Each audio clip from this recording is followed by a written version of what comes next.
Assalamualaikum warahmatullahi wabarakatuh. Berikut saya berikan tutorial mengisi perencanaan kinerja di laptop.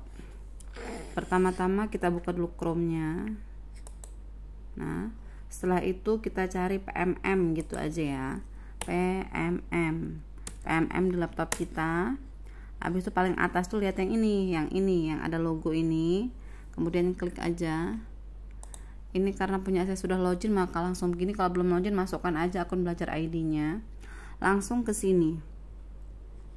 Pengelolaan kinerja. Habis itu ini pengelolaan ini terjadi dalam dua kali dalam setahun.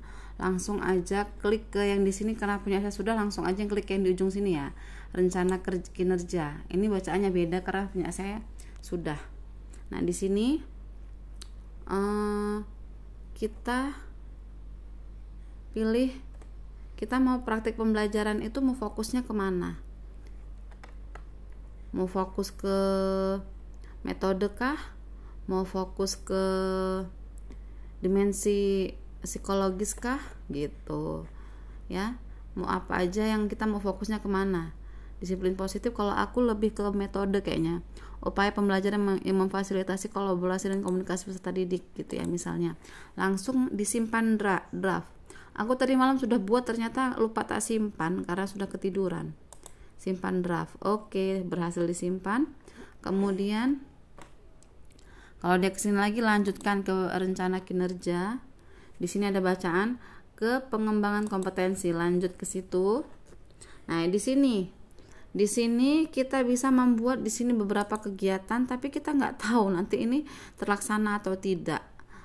Kalau saran saya, karena kita ini cuma 32 yang diminta ya, yang diharapkan minimal 32. Pun kalau kita kerjakan semua kegiatan satu udah melebihi ekspektasi. Coba bisa konsultasi sama Arifah. Misalnya kalau di perencanaan itu kita buat 1 ternyata 2, bagaimana Mun? Atau kita buat 2 ternyata di pelaksanaannya 1, itu akhirnya bagaimana gitu Mun? Punya aku belum tak ending, coba nanti tolong dibales ya Mun. Misalnya nih masalah tentang meningkatkan kompetensi melalui peran sebagai partisipan, sebagai peserta di seminar. Ini kita ikut seminar atau ini pelatihan gitu ya di bidang pendidikan. Nah, kita itu ini mampu insya Allah ya dalam 1 semester. Nah, mampunya berapa kali? Misalnya di sini mampunya itu kita nggak tahu ya berapa kali, tapi kita pilih aja 1. Ternyata Mun kita itu 2 gitu. Ini kan di perencanaan 1, ternyata di hasilnya 2 itu bagaimana nanti Mun? Atau di sini kita pilih 2 ternyata 1 bagaimana? Tapi sementara saya pilih 1 saja dulu yang aman. Kemudian tambahkan lagi. Ini udah hasil tambahkan ya, punya aku. Nah, sini tambahkan lagi. Misalnya apa? Yang dipilih itu yang sesuai dengan kita. Jangan lihat punya orang. Nah, meningkatkan kompetensi melalui peran sebagai penelaah. Saya tidak mampu, nggak usah kita bukan penelaah kok gitu. Ya. Sebagai coach mentor kalau tidak mampu tidak usah. Gitu ya. Nah, jadi di sini punya saya, ini yang punya saya sudah ya. Bismillah, mudah-mudahan bisa. Yang pertama itu saya mengikuti seminar, insya Allah bisa sekali dalam 1 semester. Kemudian yang kedua saya meningkatkan kompetensi melalui peran sebagai peserta berbagi praktik baik, insya Allah bisa. Ini pilih aja semua, insya Allah bisa. Nanti dalam berjalan setelah saya cuti nanti bisa konsul dengan saya gimana cara buatnya. Ini semua bisa pilih ini. Kemudian yang ketiga, meningkatkan kompetensi melalui peran sebagai peserta, coaching atau mentoring pengembangan kompetensi oleh guru. Ini maksudnya itu peserta pelatihan juga bisa, ini peserta pelatihan bisa dipilih. Kemudian yang ini meningkatkan sebagai peran sebagai narasumber. Nah, insya Allah saya sebagai narasumber saya pilih, kalau bukan narasumber jangan dipilih.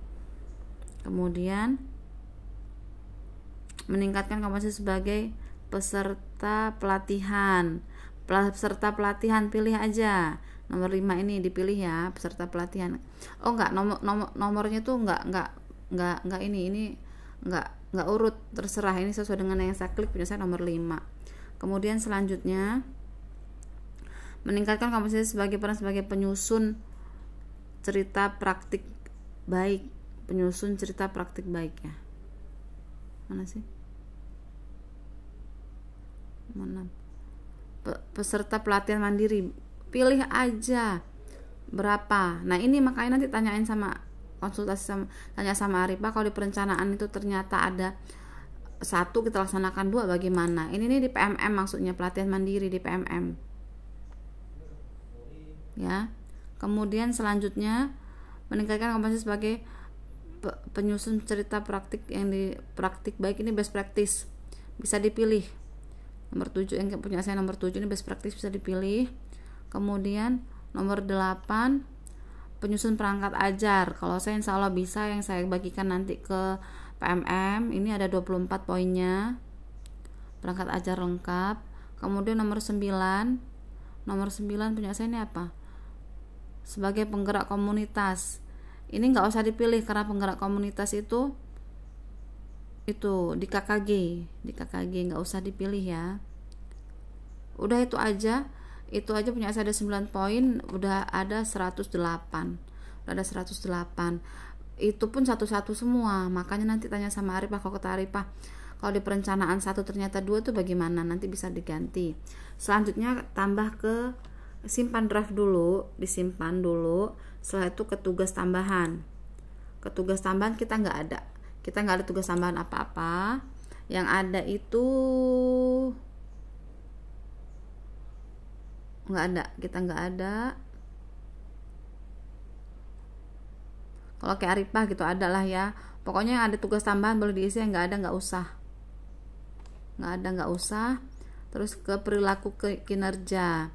Perilaku kinerja kita mau apa nanti di sini gitu. Ini orientasi pelayanan dan benar-benar dilaksanakan ya. Sini ada pilihan-pilihannya sesuai dengan kita. Berlaku ramah atau apa, terserah. Mau apa, mengkomunikasikan informasi kita mau apa, di sini ada pilihannya. Sesuaikan dengan diri masing-masing, tidak usah mengada-ada. Ada sampai 7 sampai kolaboratif mau apa. Ini sesuaikan dengan diri kita sendiri. Kemudian disimpan draft. Kemudian selesai deh ya. Selesai. Itu udah sampai ke perilaku kinerja. Terus rangkuman terakhir. Jangan diajukan dulu, bisa dikoreksi lagi. Nah, kalau kita mengoreksi lagi bisa lagi kembali lagi. Nah, ini nanti misalnya kalau kita Arifah di perencanaan ini, kalau misalnya di perencanaan 2 tahu-tahu 1 perencanaan 1 tahu-tahu 2 itu nanti gimana? Saya nanti dengar dulu pendapatnya Arifah. Oke, sampai di sini dulu cara mengisinya ya. Cara mengisinya sampai di sini dulu. Kemudian nanti kalau sudah fix semua baru ke ajukan gitu.